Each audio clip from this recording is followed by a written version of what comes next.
రైతేగా రాజంటూ అనగానే ఏమైంది, అది ఏదో నిందల్లే వినబడుతోంది.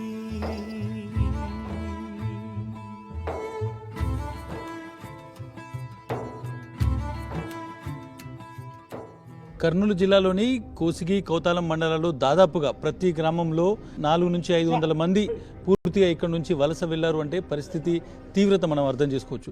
అసలు ఎందుకు ఈ గ్రామాల నుంచి ఈ సంవత్సరం ఇంత పెద్ద ఎత్తున వలసలు వెళ్తున్నారో తెలుసుకునేటువంటి ప్రయత్నం చేస్తున్నాను. నాతో పాటు కౌతాలం మండలానికి సంబంధించినటువంటి ఒక గ్రామస్తున్నారు. మీ ఊరు పేరేంటిదన్నా? పొదలకుంట. ఈ ఊర్లో ఎంతమంది ఇప్పటి వరకు సుగ్గికి అంటే వలసకు పోయిన వాళ్ళు 500 మంది వరకు ఉంటారు.